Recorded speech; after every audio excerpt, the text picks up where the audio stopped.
Quiero comenzar esta exposición de la palabra del Señor con una pregunta. ¿Usted ha tenido una cita con alguien importante alguna vez? Piensa un poquito, ¿alguna vez usted tuvo una cita con alguna persona, digamos, de cierta importancia? Porque si fue así, estoy seguro que usted, lo más probable, se preparó para ese encuentro. No dejó muchas cosas al azar. Es más, trató de que todo lo que sucediera en ese encuentro tener lo menos que ver con el azar, sino que usted se preparó casi en lo que usted iba a decir en ese momento, teniendo en cuenta la importancia de la persona con la cual usted se iba a encontrar. Más o menos esa es la lógica del pasaje que hoy vamos a estar mirando, y que ya no tiene que ver con una personalidad de este mundo, con algún gran nombre de este mundo, sino que tiene que ver con este encuentro que un día los creyentes, los hijos del Señor, tendrán con su Salvador. Y cómo el pensar en este encuentro, cómo el pensar que un día estaremos en la presencia de Cristo, que un día le veremos cara a cara, cómo el solo pensar en esto nos debe llevar a tomar decisiones hoy día, aquí y ahora.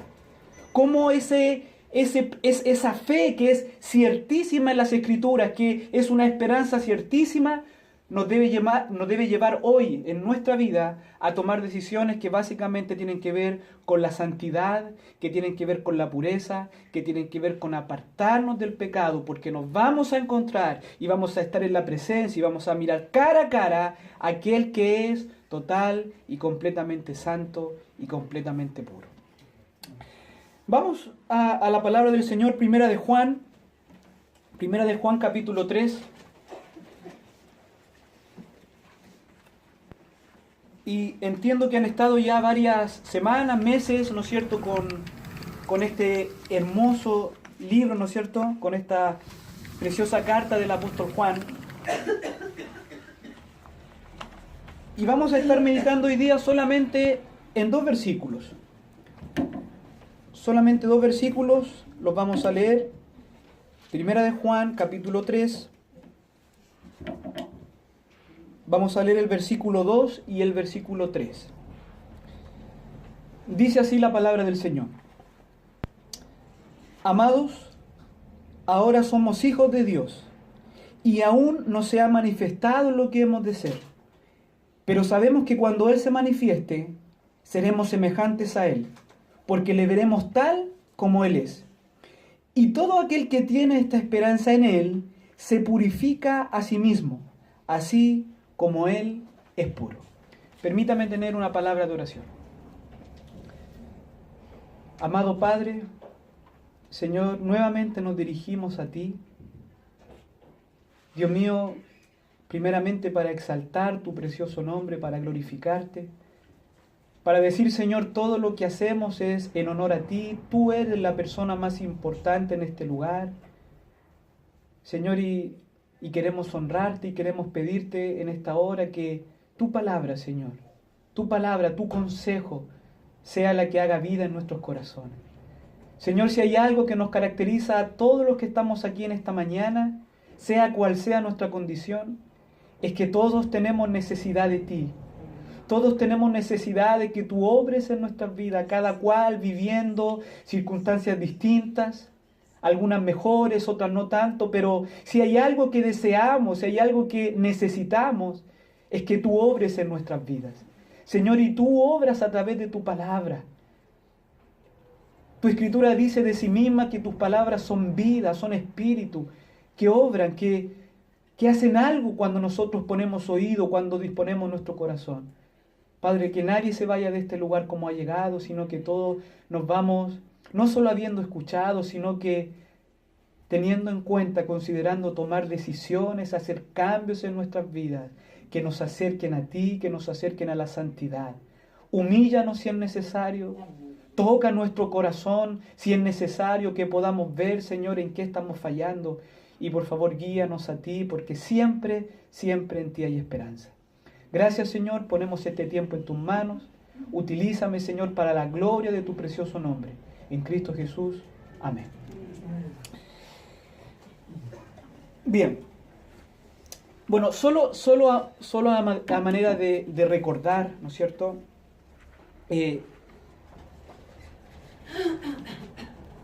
Es imposible entender de la mejor manera esta carta, esta preciosa carta de primero de Juan, si no tenemos en cuenta el trasfondo histórico que hay detrás de esta carta. Ya que la mayoría de las cosas que va a decir Juan, la mayoría de las cosas que va a escribir a las iglesias, tienen mucho que ver con lo que estaba pasando en su tiempo. Y sin querer entrar en detalles, porque entiendo que ya lo han visto en reuniones pasadas, el trasfondo que hay detrás de la primera carta de Juan tiene que ver con una herejía, ¿no es cierto?, que se llamaba el gnosticismo. Una herejía que fue muy popular en los primeros siglos de nuestra era, siglo I, siglo II. Una herejía o un movimiento filosófico, el gnosticismo, que era la mezcla entre ideas orientales esotéricas con filosofía griega clásica. Era una mezcolanza de estas ideas. En ese tiempo donde Juan escribe, más o menos hace 400 años, Oriente y Occidente estaban teniendo un proceso de sincretismo cultural, ¿no es cierto? Y el gnosticismo es parte de esto. Los postulados básicos del gnosticismo tenían que ver con esta visión dualista que los griegos, ¿no es cierto?, tenían del mundo y que el gnosticismo la adopta, que tiene que ver básicamente con decir, todo lo que es espiritual es intrínsecamente bueno. Todo lo que es espiritual es intrínsecamente puro y todo lo que es material, todo lo que es carnal, ¿no es cierto?, o material, es intrínsecamente malévolo, es malo. Por lo tanto, esta idea básica, fundamental del gnosticismo, algunos maestros, ¿no es cierto?, algunos hermanos posiblemente que estaban en las iglesias comenzaron a mezclarla o a adoptarla en cuanto a lo que se sabía o a lo que los apóstoles habían enseñado. Estas ideas gnósticas, algunos las aplican al Evangelio y, por ejemplo, van a llegar a decir, en base a estas ideas, que Jesús de Nazaret no pudo haber sido el Cristo. Porque Jesús de Nazaret es un hombre material, y el Cristo era un ser espiritual. Ellos van a llegar a decir, por ejemplo, que el Cristo, un ser espiritual, vino solamente por cierto tiempo, reposó sobre Jesús de Nazaret, el hombre, pero después se fue. Por eso que Juan en el capítulo 2, en el versículo 22 va a decir lo siguiente: ¿quién es el mentiroso sino el que niega que Jesús es el Cristo? Estas ideas gnósticas habían provocado esta deformación de la persona de Cristo, ¿no es cierto? Esta deformación de la expiación de Cristo, y estaban enseñando cosas que ni Jesucristo ni los apóstoles habían enseñado. Por lo tanto, Primera de Juan es una carta que escribe el apóstol ya en el último tiempo de su vida para contrarrestar esta enseñanza y para fortalecer a las iglesias en la fe apostólica, para fortalecer a las iglesias en el Evangelio que había sido enseñado por Cristo y por los apóstoles. Por lo tanto, cada cosa que Juan va a decir va a tener mucho que ver con estas ideas gnósticas que Juan quiere contrarrestar, que Juan quiere exponer como falsas, como herejía, y al mismo tiempo reafirmar y fundamentar a la iglesia en el verdadero Evangelio, en la fe apostólica. Bien, el contexto literario de nuestro pasaje, es decir, lo que se dijo antes, si usted se da cuenta básicamente, en la última gran porción del capítulo 2, del versículo 18 hasta el 28 aproximadamente, Juan el apóstol va a combatir ideas gnósticas que tienen que ver con la persona de Jesucristo, ¿ya? Eso es lo que hace en la sección anterior a nuestro pasaje. Pero ya desde el verso 28 y durante todo el capítulo 3, porque en nuestro pasaje estamos casi comenzando el capítulo 3, al parecer Juan hace un cambio en lo que él venía diciendo, y él ahora va a apuntar a otro tema que viene directamente de estas ideas gnósticas y que tienen básicamente que ver con lo siguiente. Al parecer, algunos maestros, influenciados por las ideas gnósticas, estaban enseñando en las iglesias que por cuanto el cuerpo es material y es intrínsecamente corrupto, no importaba lo que los creyentes podían hacer con su cuerpo. Ellos decían, al final de cuentas, el cuerpo nunca va a poder manchar al espíritu. Ellos decían, lo más importante es dedicarse a lo espiritual. Y para los gnósticos, la salvación básicamente tenía que ver con que el espíritu, que era, según ellos, la chispa de la divinidad, fuera liberado del cuerpo que era malo. Por lo tanto, estos maestros estaban enseñando, no es muy importante lo que hacen con su cuerpo, no es muy importante luchar contra los apetitos de la carne. Ustedes dedíquense a obtener la gnosis, este conocimiento que solo algunos tienen, que solo algunos escogidos tienen. Por lo tanto, estos maestros estaban enseñando y estas ideas se estaban divulgando por las iglesias del Asia Menor de que por cuanto el cuerpo era malo, intrínsecamente malo, no importaba lo que se hacía con el cuerpo. Y eso obviamente daba pie para un libertinaje pecaminoso, y eso atentaría directamente contra la santidad de la Iglesia de Cristo, contra la propia santidad de Cristo, contra el testimonio de los creyentes. Por tanto, Juan va a escribir, ¿no es cierto? Y usted va a ver la semana pasada y las semanas que vienen, va a escribir duramente acerca de estas enseñanzas, y él va a decir, aquel que es nacido de Dios no practica el pecado. Aquel que conoce a Dios no puede practicar el pecado porque la simiente de Dios habita en él. Y ya en nuestro pasaje, en el capítulo 3, ¿no es cierto? La semana pasada estuvimos viendo, capítulo 3, versículo 1, dice Juan, mirad cuál amor nos ha dado el Padre para que seamos llamados hijos de Dios. Por esto el mundo no nos conoce porque no le conoció a Él. Miren, el argumento de Juan es el siguiente, en estos 3 primeros versículos al menos. El apóstol va a contrarrestar esta enseñanza, ¿no es cierto? Esta enseñanza que pudiese llevar a la iglesia a un liberalismo pecaminoso, va a contrarrestar esta enseñanza mostrándole a los hermanos que en todos los aspectos el creyente, el Hijo de Dios, está unido a Jesucristo. Está unido a Jesucristo. Y lo primero que él va a decir a los hermanos, y no voy a profundizar en esto porque ya se enseñó la semana pasada, él va a decir, ustedes son hijos de Dios, ustedes han recibido el amor de Dios de tal manera que ahora son llamados hijos de Dios. Y eso es algo que está consumado. Ustedes son hijos de Dios, tienen una filiación con Dios de hijos, son parte de la familia de Dios. Eso es algo que ya está establecido y eso tiene que ver con el amor de Dios. Pero ustedes son hijos de Dios al igual que Jesucristo es hijo de Dios. Y por cuanto Cristo era hijo de Dios, el mundo le rechazó. El mundo no le conoció, el mundo le persiguió, el mundo lo puso en un madero. Y por cuanto ustedes son hijos de Dios, también van a vivir lo que Jesucristo vivió. Por eso que dice, por eso que el mundo no nos conoce porque no le conoció a Él. Ustedes ahora son hijos de Dios y van a vivir lo mismo que vivió el Hijo de Dios. Esta es la idea. Juan quiere llevar a los creyentes a pensar que ellos están en una unión absoluta con Cristo en todos los aspectos. Por lo tanto, él ahora va a decir, no hay lugar para el pecado, no hay lugar para que un hijo de Dios se entregue al pecado porque está unido a Cristo. Y ahí entramos al versículo 2, que ya es parte de nuestro texto de hoy. Capítulo 3, versículo 2, que le he puesto un título, la esperanza del Hijo de Dios, estar con Cristo y ser como Cristo. La esperanza del Hijo de Dios, estar con Cristo y ser como Cristo. Versículo 2 dice, amados, ahora somos hijos de Dios y aún no se ha manifestado lo que hemos de ser. Pero sabemos que cuando Él se manifieste, seremos semejantes a Él porque le veremos tal como Él es. Entonces, mis hermanos, el apóstol Juan reafirma primeramente a los creyentes en su identidad. ¿Quiénes son los creyentes? Los creyentes son hijos de Dios, ¿no es cierto? Esto lo deja establecido, esto tiene que ver con el amor de Dios.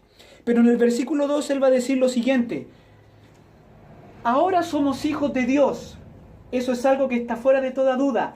pero aún no se manifiesta la plenitud, aún no se concreta en la totalidad del asunto lo que significa ser un hijo de Dios. Y el apóstol Juan va a decir, pero sabemos que cuando Él se manifieste, seremos semejantes a Él porque le veremos tal como Él es. Él dice, el plan de Dios con ustedes, el plan de Dios con ustedes ahora, con los hijos de Dios, va a finalizar, va a acabar cuando Cristo se manifieste, cuando Cristo venga por ustedes, cuando Cristo venga por la iglesia. Entonces en ese momento se va a completar la obra de Dios en ustedes. En ese momento se va a manifestar lo que ustedes realmente van a hacer. ¿Qué cosa? Van a ser semejantes al Hijo de Dios. Van a ser semejantes a Cristo. Van a tener un cuerpo como el de Cristo. Van a entrar a la gloria como entró Cristo después de su resurrección. Acompáñenme por favor a 1 Corintios capítulo 15.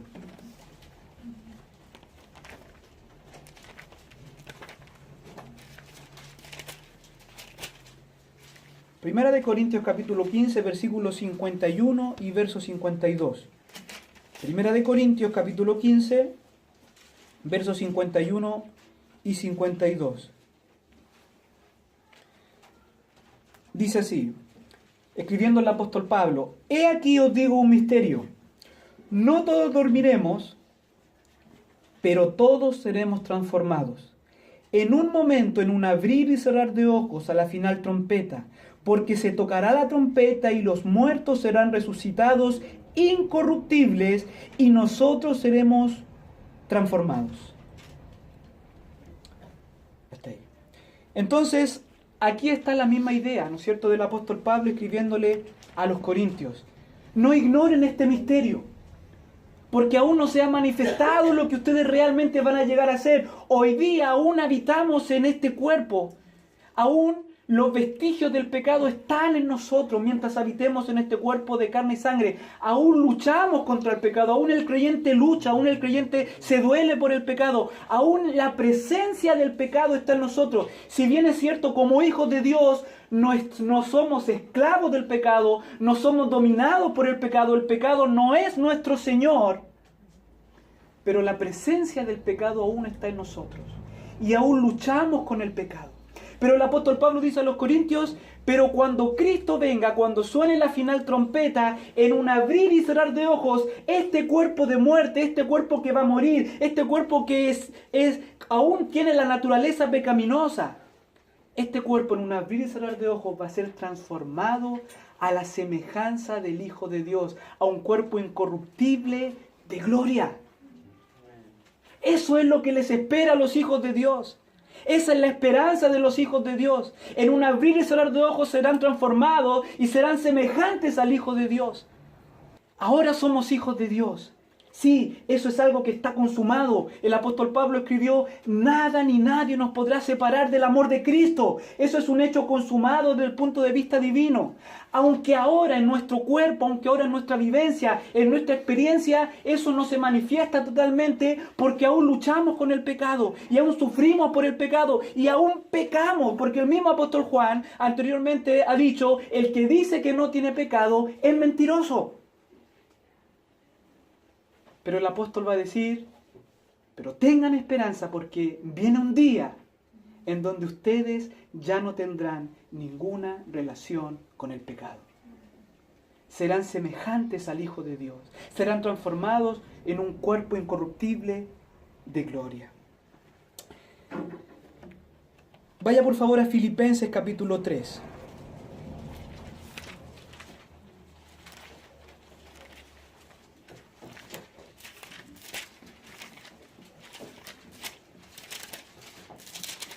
Filipenses capítulo 3, verso 20.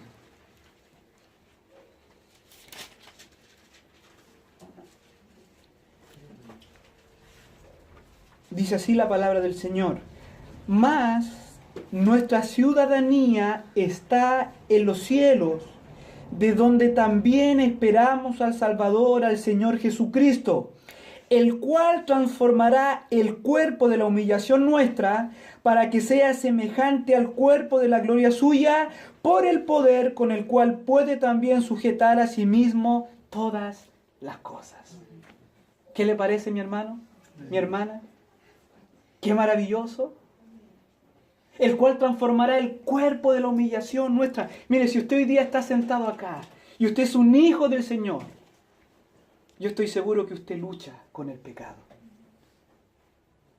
Yo estoy seguro que usted quiere, desea agradar a Dios, pero estoy seguro también que cuántas veces ha caído y cuántas veces ha casi repetido lo que Pablo decía ya en el libro de Romanos, en el capítulo 7. Miserable de mí, ¿cuándo seré librado de este cuerpo de muerte? Yo estoy seguro que usted lucha con su orgullo. Yo estoy seguro que luchamos con áreas en nuestra vida en donde cuántas veces hemos fallado, hemos fracasado. Pero déjeme decirle, mi hermano, mi hermana, si para usted el pecado no es una práctica y si usted está luchando con el pecado, déjeme decirle que esa es una de las mejores evidencias de que usted es un hijo y una hija del Señor. Porque el hombre natural, el hombre que no conoce a Cristo, no lucha con el pecado. El hombre que no conoce a Cristo practica el pecado, se entrega al pecado, ama el pecado y ama a los que cometen pecados. Pero aquel que es de Cristo, aquel que tiene el Espíritu Santo, porque el Espíritu es santo morando en usted, es aquel que se duele por el pecado. Es aquel que el pecado es un accidente en su vida y se duele y confiesa y se arrepiente. Y esa es una de las mayores evidencias de que usted tiene una filiación con Dios, de que la simiente de Dios está en usted, porque el Espíritu Santo le amonesta. El Espíritu Santo le amonesta, le guía a la santidad, le guía a volverse a Dios, le guía a arrepentirse, le guía a pedir perdón. Y esto es lo que está diciendo Juan. Hoy somos hijos de Dios y hoy luchamos con esta vieja naturaleza, con este viejo hombre que aunque está crucificado, cuántas veces quiere hacer las cosas y cuántas veces toma dominio de nosotros. Pero por favor, dice Juan, tengan esperanza porque aún no se manifiesta lo que hemos de ser. Un día estaremos con Él. Un día le veremos a Él. Un día estaremos en su presencia y le miraremos cara a cara. Aquel que nos amó de tal manera que estuvo dispuesto a entregarse por nosotros. Aquel que nos conocía antes de que este mundo existiese. Aquel que nos amó antes de que el mundo existiese. Con ese nos vamos a ver cara a cara. De aquel que se entregó por completo, se humilló, siendo en forma de Dios. Tomó la naturaleza de la creación de seres humanos y se hizo obediente a la muerte en una horrenda cruz. Todo en obediencia a su Padre. Y por amor a usted y a mí. A ese lo vamos a ver. Con ese vamos a estar cara a cara. A diferencia de la enseñanza gnóstica, ¿no es cierto? Que dice que el cuerpo en sí era malévolo y que no importaba, ¿no es cierto?, lo que se hacía con el cuerpo. Ahora el apóstol Juan va a llamar a los creyentes, a los hijos de Dios, a buscar la santidad, a buscar a Cristo en base a esta esperanza que tenemos. Y así pasamos al versículo 3. Versículo 3, y he puesto un pequeño título: la práctica del Hijo de Dios, vivir como Cristo. Versículo 3 dice: y todo aquel que tiene esta esperanza en Él, se purifica a sí mismo, así como Él es puro.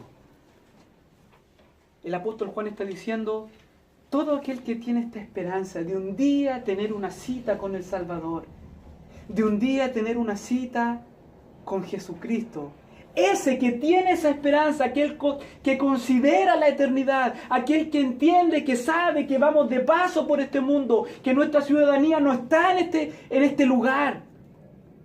Todo aquel que considera la eternidad y que considera que un día estará frente a su Salvador, dice el apóstol, se purifica a sí mismo. Es decir, que tiene esta esperanza busca las cosas de Cristo, busca la santidad de Cristo, busca la pureza de Cristo. Y esta es la exhortación, este es el llamado del apóstol a estas iglesias, y que es, ¿no es cierto?, un misil que busca desarticular este argumento de los gnósticos de que no importaba lo que hacemos con el cuerpo, que no importa el pecado. El apóstol Juan va a decir, si ustedes tienen esta esperanza, ustedes están en un proceso de purificación, de transformación, ustedes están buscando la santidad de Cristo, porque cuando le vean, lo primero que van a ver, la pureza y la santidad del Señor Jesucristo. Por lo tanto, en su vida práctica, en su experiencia del día a día, aunque luchan con el pecado, aunque aún están en este cuerpo de humillación, ustedes, hijos de Dios, van a buscar la santidad. Ustedes van a buscar lo que es de Cristo. Y por sobre todas las cosas, Cristo es santo, Cristo es puro. Y ustedes van a buscar esas cosas.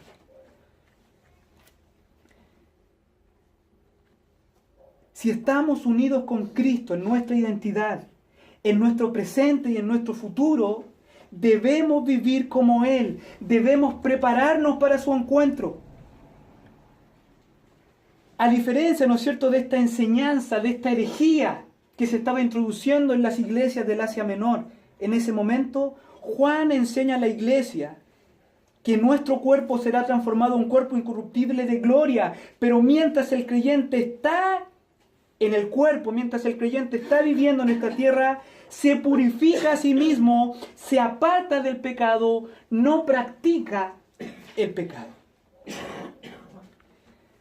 Vamos por favor a 2 de Pedro.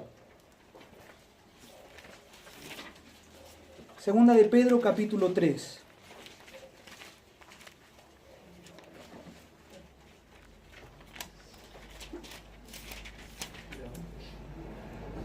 Segunda de Pedro capítulo 3, verso 11 al 14.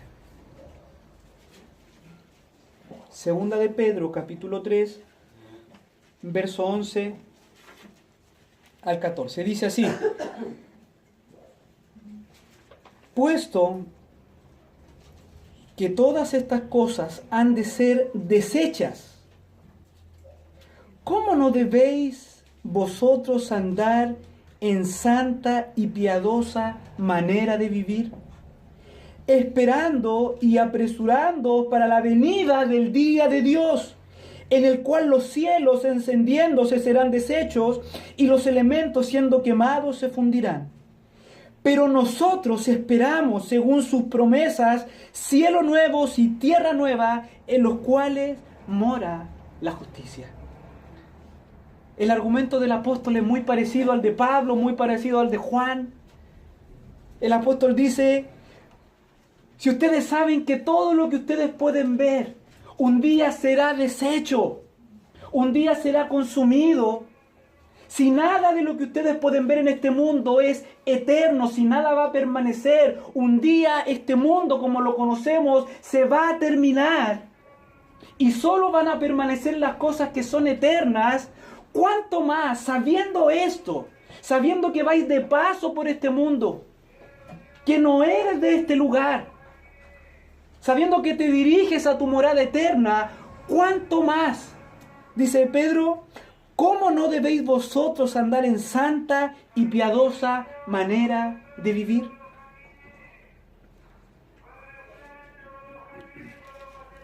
Es la misma idea, mis hermanos, es la misma idea. Vamos de paso por este mundo, vamos de paso por esta tierra y estamos llamados, por cuanto somos hijos de Dios, estamos llamados a vivir de una manera diferente. No podemos, como hijos del Señor, estar tan preocupados de las mismas cosas que la gente que no conoce a Cristo, que no tiene esta esperanza, se preocupa en esta tierra. Por eso que el Señor Jesucristo dijo, no hagáis tesoros en la tierra donde la polilla y el orín corrompen, sino más bien haced tesoro en los cielos. Mas buscad primeramente el reino de Dios y su justicia, y las demás cosas os serán añadidas. Ese es un punto medular en el Evangelio. No vivimos para este mundo. No nos enamoramos de las cosas de este mundo porque vamos de paso. Yo estoy seguro que si usted va a algún lugar y antes de eso tiene que pasar por algún pueblo, yo estoy seguro que usted no va a comprar una casa. Yo estoy seguro que usted no va a buscar un trabajo a largo plazo porque usted sabe que va de paso. Va a hacer las cosas que tiene que hacer, pero siempre mirando el lugar donde usted tiene que llegar.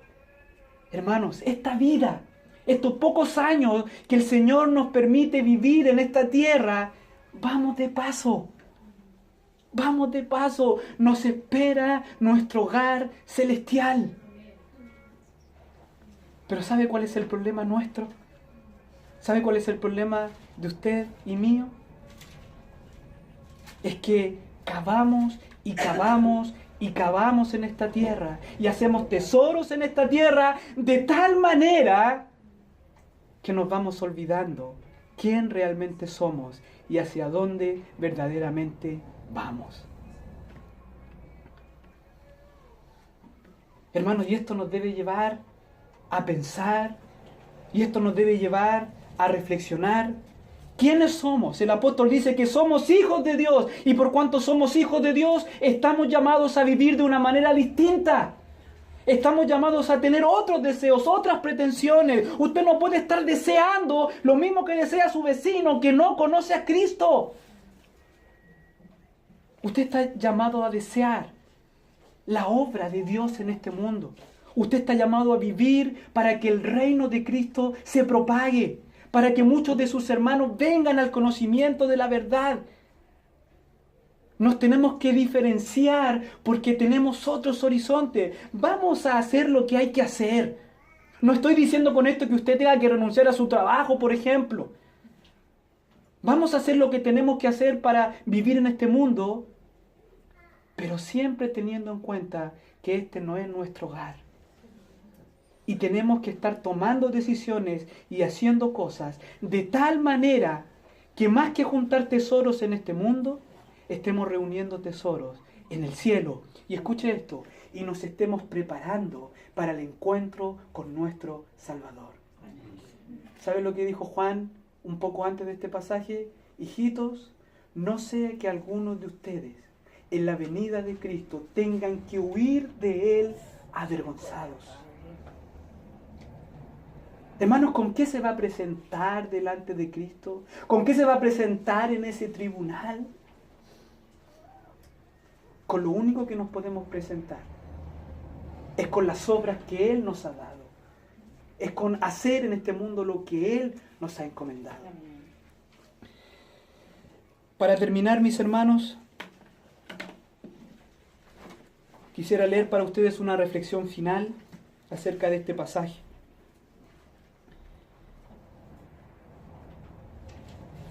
Y le he puesto como título: Nunca olvidemos quiénes somos y hacia dónde vamos. Ahora esto es para usted y para mí. Ya hemos visto lo que sucedió en el contexto, ya hemos, creo yo, extraído el significado del texto en su contexto. Ahora vamos a lo que el Señor también tiene para nosotros, que creo que ya lo ha estado haciendo, ya ha estado hablando el Señor a nuestras vidas. Juan escribe: amados, verdaderamente ahora somos hijos de Dios. Hemos recibido el más grande amor, el amor de Dios, y Él nos ha dado el derecho de ser llamados sus hijos. Esta, mis hermanos, es una verdad increíble, es una verdad sobrecogedora, que el creador de todo esto, que el creador del universo, que el ser más grandioso que usted y yo podamos siquiera imaginar, nos ha amado de tal manera que nos ha adoptado como sus hijos. Eso significa ser un hijo de Dios, ser parte de la familia de Dios, coheredero con Cristo, teniendo derecho a toda la herencia que Dios tiene.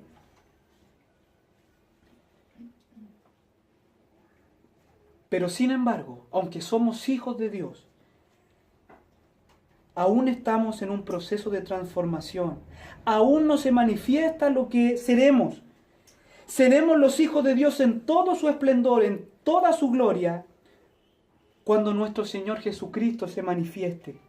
Y seremos transformados a su propia semejanza, es decir, a un cuerpo incorruptible de gloria, a un cuerpo que ya no tendrá más relación con el pecado, y de esta manera podremos estar en la mismísima presencia del Señor. Y aquí, mis hermanos, hay una exhortación del apóstol Juan en su tiempo, pero también para nosotros. Esta esperanza de nuestro destino eterno, nos debe llevar más y más a la santidad, nos debe llevar más y más a apartarnos del pecado. Vamos a tener un encuentro con Cristo, vamos a mirarle cara a cara, debemos prepararnos para ese gran día.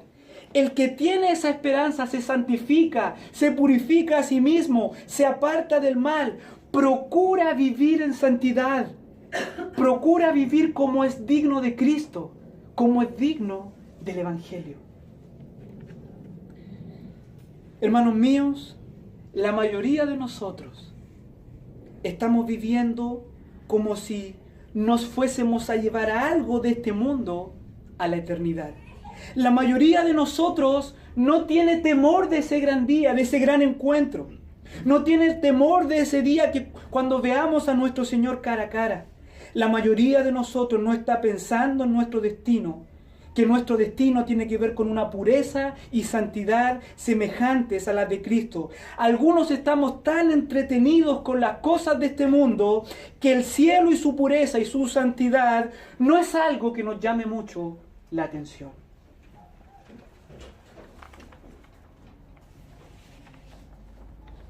Miren lo que dice, no lo busque, lo leo para usted. Hebreos capítulo 11, versos 24 y 26.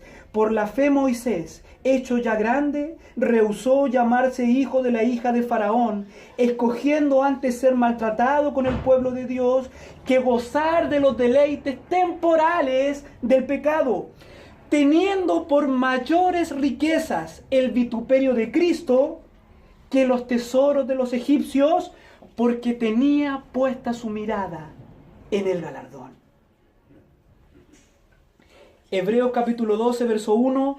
Por tanto, nosotros también, teniendo en derredor nuestro tan grande nube de testigos, despojémonos de todo peso y del pecado que nos asedia, y corramos con paciencia la carrera que tenemos por delante. Puesto los ojos en Jesús, el autor y consumador de la fe. Hermanos, nuestra santificación en esta tierra tiene una relación directa con nuestro destino eterno. Nuestra identidad como hijos de Dios aquí y ahora tiene una relación directa con nuestro hogar en el futuro. ¿Cómo sé que alguien no toma con seriedad la eternidad? ¿Cómo sé que alguien o yo mismo no toma en serio su encuentro con Cristo en aquel día glorioso? Porque vive como si la muerte fuera el final y trata de vivir y alcanzar todo lo que puede en este mundo. Y es seducido y atraído por las cosas de este mundo. Lamentablemente podríamos decir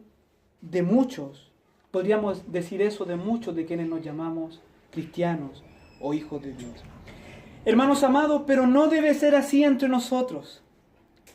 No olvide quién es usted. Vamos de paso por esta tierra, somos peregrinos, vamos a una patria mucho mejor. No vivimos para este mundo y sus placeres, no vivimos para la carne y sus apetitos.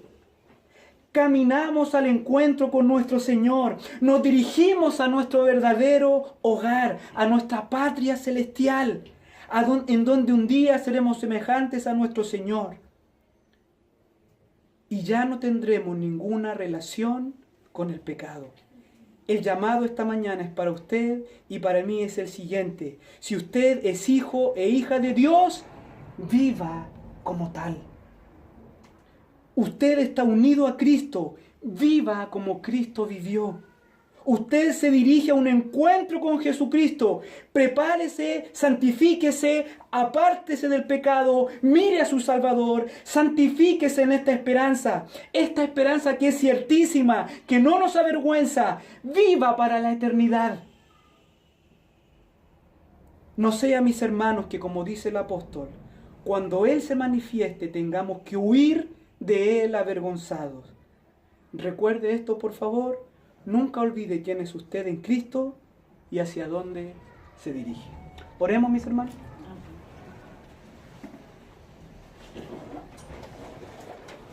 Amado Padre Celestial, te agradecemos, Señor, por este tiempo con tu palabra. Gracias, Señor, porque ella es viva, porque ella es eficaz, porque ella es más cortante que espada de dos filos. Señor, te alabamos y hoy, en esta mañana, tu palabra ha tocado alguna fibra de nuestro corazón. Porque para eso estamos, Señor. Porque eso es lo que deseamos. Que tú obres en nuestras vidas, que tu Espíritu Santo obre en nosotros, Señor. Padre mío, sabemos que en nuestras fuerzas, en nuestras habilidades, no podemos luchar contra el pecado. No nos podemos santificar. Somos tan débiles, somos tan dados al mal. Nuestro corazón es engañoso más que todas las cosas. Mas sabemos, Señor, que en las fuerzas que provienen de ti, que en la obra del Espíritu Santo podemos vencer el pecado, podemos santificarnos. Y cuánto más considerando que un día estaremos cara a cara frente a ti, aquel que es santo más que los cielos de los cielos, aquel que es puro más que todas las cosas.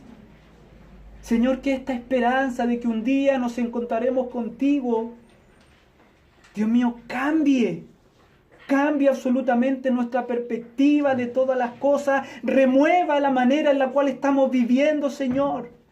Que si estamos bregando y luchando y cavando en este mundo y viviendo para las cosas de este siglo, que esta tu palabra en esta hora, Señor, nos guíe y nos lleve al arrepentimiento, nos lleve a la confesión. Y que te busquemos a ti de tal manera que comencemos a vivir para ti, que comencemos a tomar en serio las cosas espirituales, porque un día este mundo va a pasar, pero aquel que hace tu palabra va a permanecer. Amado Padre, gracias, porque tú hablas a tiempo, antes de tiempo, fuera de tiempo, porque tu palabra siempre es tan viva, es tan eficaz. Señor, no permitas que este sea un sermón más, no permitas que este sea un domingo más. Concédenos hacer algo con aquello que hoy hemos escuchado. Te alabamos, Señor, esperamos tu pronto regreso. Esperamos verte un día cara a cara, pero ayúdanos a prepararnos para ese maravilloso encuentro. Te lo pedimos por Cristo Jesús, nuestro Señor.